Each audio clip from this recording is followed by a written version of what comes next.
او که په خر باندې او که په اوښ باندې او که په ګاډي او که په جهاز کې په دغه کې ریل ګاډي کې یا په دغه کې دا بس کې او که په ګاډي کې کار سکي خو سفر کې لازم دي ځای راځي چې ته پکې برکته شي. نو جابر بن عبدالله رضی الله عنهما روایت ته امام بخاري راوړی دی وایي كنا اذا صعدنا کبرنا و اذا نزلنا سبحنا.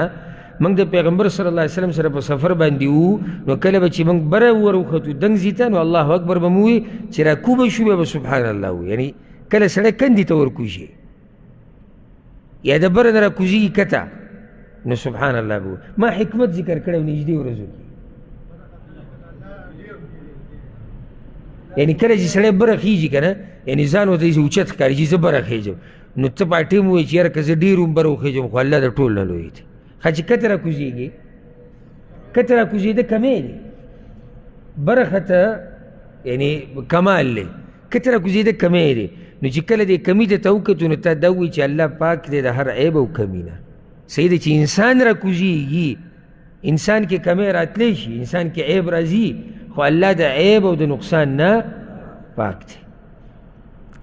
د سورلۍ د خویدو په وخت دعا سفر کې دا راتلی شي که نه نن سبا څه کیدی شي اکسیډنټ وشي ګاډی د نه هسې تاو راتاو شو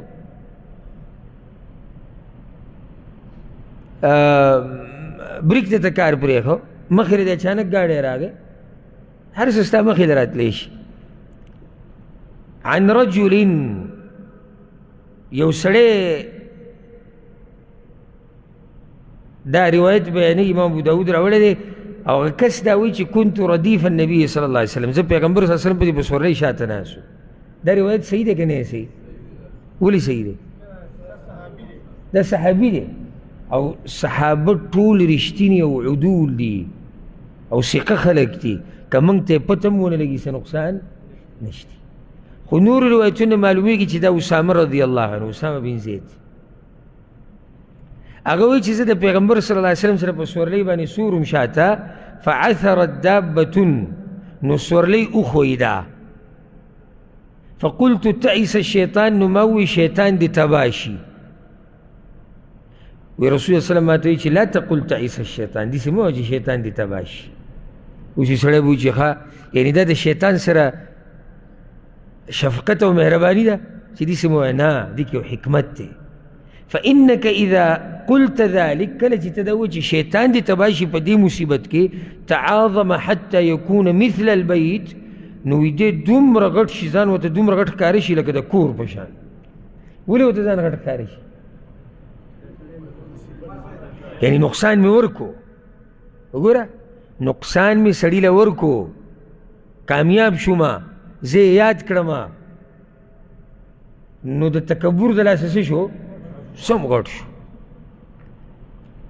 ویقول بقوتي او دا وایي د ځان سره دا زما په طاقت مې دا کار وکړو سورلۍ مو له وخوځوله ځکه چې هلته دم څوک یاد کو خیرې چا ته وکړې شیطان ته وکړو شیطان خوشحاله شو چې کار چا وکړو ما وکړو نه داسې مه وایه ولكن قل بسم الله تو بسم الله فإنك إذا قلت ذلك کله چې ته بسم الله وې تصاغر نو دی وړوکی شي ذلیله شي حتی یکون مثل الذباب تر دې چې د مچ په شان پاتې شي. چېرې ما څه کول او هغه څوک یادوي خو الله یادوي. یاره زه داسې یقیني وایم انشاءالله چې دا به ډېرو ملګرو څه نه وه پته. موږ ته چې چېرته داسې حادثه مخې ته راشي یا ګاډی راووته تباه شو او د پښتنو خو بیا تاسو ته پته ده کنځلې ښځې دي او مور دي یو د کنځلې کول د منافق نښه ده نو دویم دغه خو ستا د ګاډي شیشه بنده د هغه د ګاډي شیشه بنده دا کوم ته لاړ شه ور ورته وټکوه هغه دا ورکولاو کي راکوشي بیا ورته دوه کنځلې وکړه. زه ډېره مخکینۍ خبره ده وړوکی وم په هغه وخت کې تقریبا داسې 14-15 کاله عمر به مې یو بټۍ نه مې ډوډۍ راغستې پښتنو هغه نو هغه یمنۍ ورته ولاړو هغه له روټۍ ورکولو نو دا روټۍ چې هغه ورته ویل لږ زر راکړه روټۍ. نو دوی چې دا روټۍ هغه ته پوره کړې نو هغې سړی ورته وویل زه د ښځې داسې دې وکړم. دا خبره په ما ډېره بده ولګېده. دا اوس ته سړي ته کنځلې هسې کې نو هغه څه ما ده ویل استاد خفه نه شي او خبره وکړم څه ما دې ګوره پوه نه شو ستا په دې کنځلو. ما ته وایي ځه خپل کار کوه ځه ځکه چې هلته خو نور څه خو ته ما ویلی نه شي خو ما ورته صرف دا جمله ووایي ما دې ګوره ستا په کنځلو نه دی پوه شوی خو عربي دی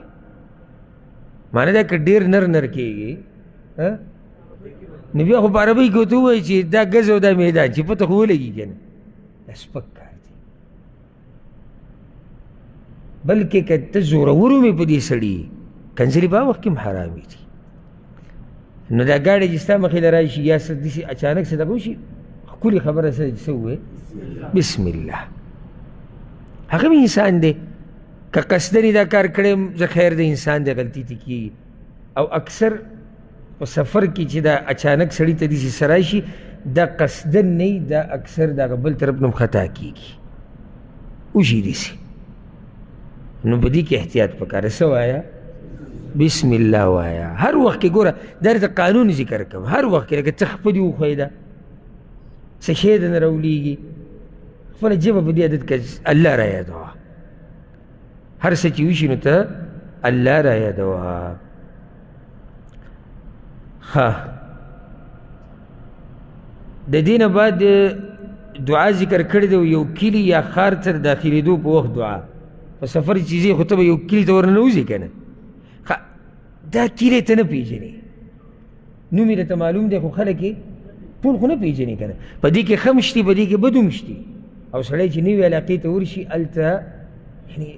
ناشنایي په یره کې وي چې څه به کېږي څه به نه کېږي. نو زمونږ دا شریعت څومره ښکلی شریعت دی د دې مې یو دعا ده لکه اوس یو سړی مسافر شو د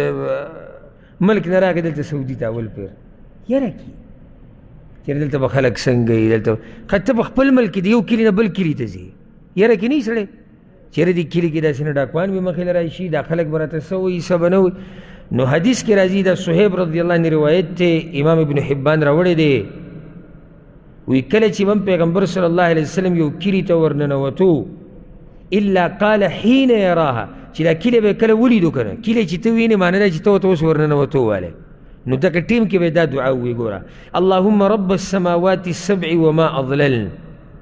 ای ربه د اوو واړو اسمانونو او د هغه څه چې د اسمانونو پې سوری کړی دی هر څه پکې رالو که نه اووه واړه اسمانونه او اسمانونو چې په څه سوری کړی دی خو هر څه رالو ښه ورب الارضین السبع وما اقللن او ای ربه د اووه واړو ځمکو او د هغه څه چې د ځمکو اوچت کړي دي خو هر څه پکې رالو که نه ځکه چې هر څه په سره پاسې دي په ځمکه ورب الریاح وما ذرین او ای ربه د هواګانو او د هغه څه چې د هواګانو الوزولي دي ورب الشیاطین وما اضللنا او ای ربه د شیطانانو او د هغه چا چې د شیطانانو بېلاري کړي دي صحیح ده که شیطان هم دی خو د شیطان رب څوک دی رب یې الله نه دی رب یې الله دی د کافرانو رب څوک دی الله دی. څه غواړي د الله نه نسألك خیر هذه القرية وخیر اهلها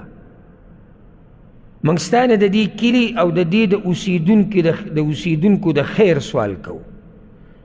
ونعوذ بك من شرها وشر اهلها او پتا پورې پناه نیسو د شر د دې کلي نه او د دې د اوسیدونکو د شر نه وشر ما فیها او د هغه شر نه چې د دې کلي کې دننه دی. نو څومره ښایسته دعا ته وغوښته دې ټیم کې نسألك خیر هذه القرية وخیر اهلها ونعوذ بك من شرها وشر اهلها وشر ما فيها. تا نه سوال کو